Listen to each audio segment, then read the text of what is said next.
اعوذ باللہ من الشیطان الرجیم بسم اللہ الرحمن الرحیم۔ سب ویڈیو دیکھنے اور سننے والوں کو السلام علیکم۔ ہمارے چینل کے پیارے ویورز، آج ہم تلاوت کریں گے سورہ انفال کی آیت نمبر 58 اور 59، یعنی کہ آیت نمبر 58 اور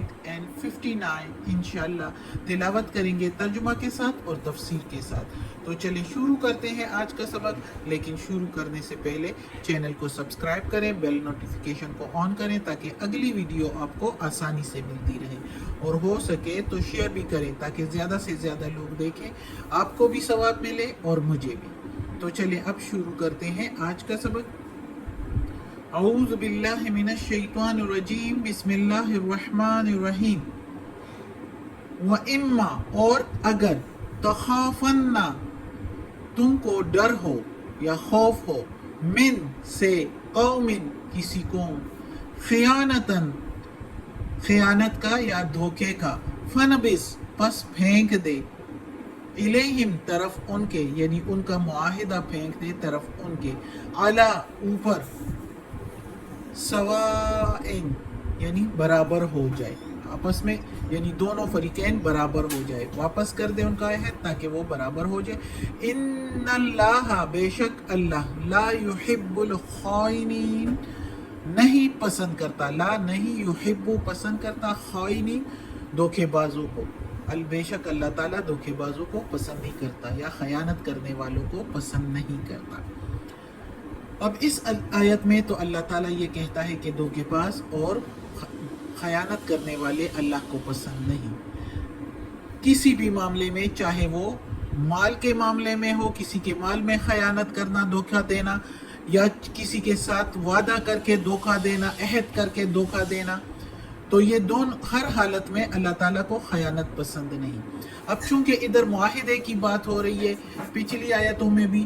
ہم نے پڑھا ہے کہ عہد جو توڑتے ہیں تو وہ جو ہے اپنے عہد بار بار توڑتے ہیں، اللہ تعالیٰ کو تو سب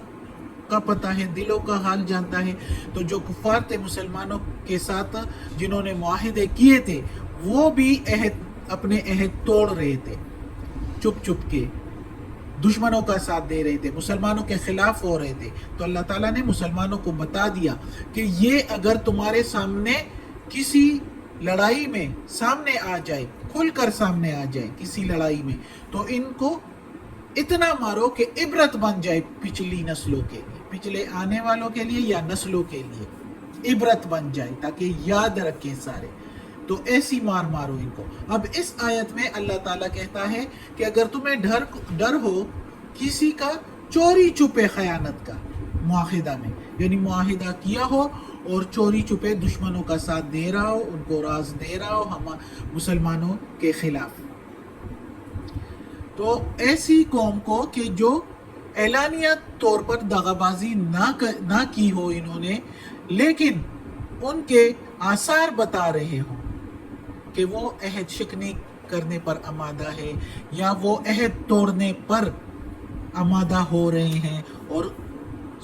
دشمن کا ساتھ دے رہے ہیں، کیونکہ معاہدہ جب ہوتا ہے اس میں تو یہی کہا جاتا ہے نا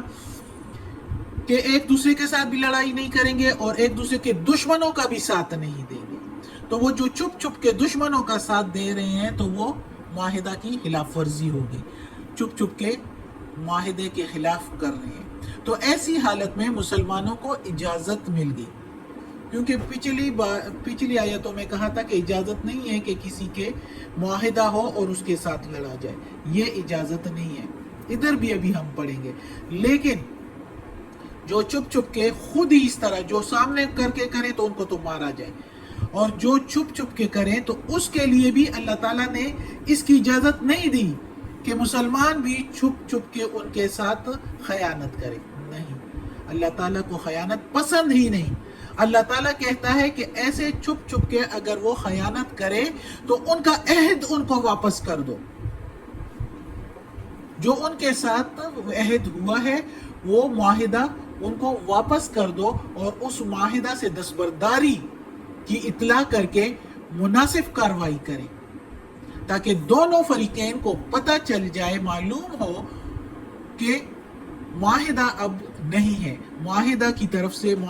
طرف سے ان کو کوئی شک و شبہ نہ ہو، دونوں فریقین برابر طور پر آگاہ اور بیدار ہو اور تیاری اور حفاظت میں اپنے لیے مشغول ہو۔ مسلمانوں کی طرف سے کوئی چوری اور کوئی خیانت نہ ہو، یہ اللہ تعالیٰ نے اسپیشل طور پر کہا ہے کہ دونوں کی طرف سے کاروائی برابر ہو۔ اللہ تعالیٰ کو خیانت کی کاروائی چاہے وہ کفار کے ساتھ بھی ہو تو پسند نہیں، مشرکین کے ساتھ ہو تو پسند نہیں۔ روایت ہے کہ حضرت امیر معاویہ رضی اللہ تعالیٰ عنہ اور روم میں معاہدہ ہوا تھا، میعادی معاہدہ، ایک مدت کے لیے کہ وہ ایک دوسرے کے ساتھ نہیں لڑیں گے اور نہ کسی دشمنوں کا ساتھ دیں گے، لیکن مدت کے اندر ہی امیر معاویہ رضی اللہ تعالیٰ عنہ نے اپنی فوجیں روم کی سرحدوں کی طرف بڑھا دی۔ مقصد یہ تھا کہ جیسے ہی معاہدہ ختم ہو جائے تو ان پر حملہ کیا جائے، اٹیک کیا جائے، تاکہ آسانی سے جیت جائے، ان کو پتہ بھی نہ ہو اور معاہدہ بھی ختم ہو گیا ہو اور جلدی سے اٹیک کیا جائے۔ تو وہ یہ تیاری کر رہے تھے کہ سرحدوں کے قریب پہنچ جائے، تو ایک بزرگ جو ہے وہ سواری پر یہ کہتے ہوئے آئے، اللہ اکبر اللہ اکبر، عہد پورا کرو، عہد شکنی مت کرو۔ رسول پاک صلی اللہ علیہ وسلم نے فرمایا ہے کہ جب کسی قوم سے معاہدہ کیا جائے تو کوئی گرہ نہ کھولی جائے اور نہ باندھی جائے یہاں تک کہ معاہدہ کی مدت پوری ہو جائے، یا مخالف کے فریق کو برابر کے طور پر حیثیت پر معاہدہ واپس کیا جائے تو پھر ٹھیک ہے۔ تو جب یہ خبر حضرت معاویہ رضی اللہ تعالیٰ عنہ کو پہنچی تو وہ اسی وقت الٹے واپس آ گئے، یعنی جب اس کو یہ خبر پتہ چلا کہ یہ ٹھیک نہیں ہے تو وہ واپس ہو گئے۔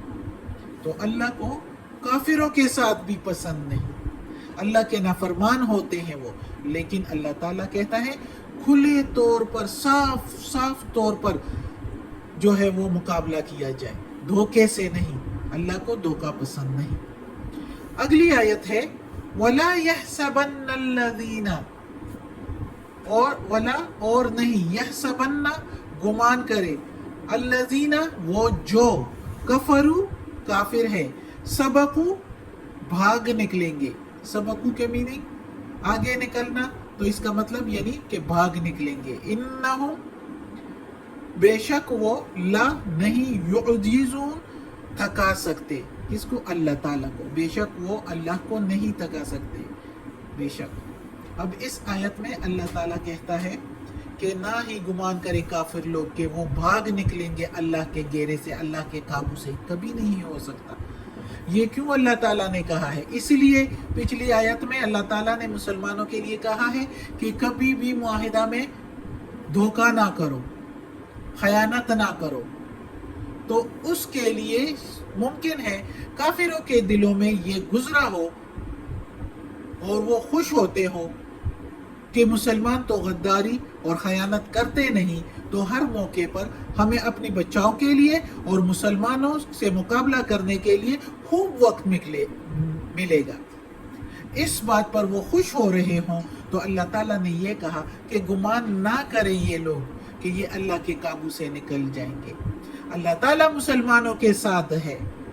تو جب اللہ تعالیٰ مسلمانوں کے ساتھ ہے تو ان کو کوئی مغلوب نہیں کر سکتا، وہ ہی غالب آئیں گے، چاہے کفار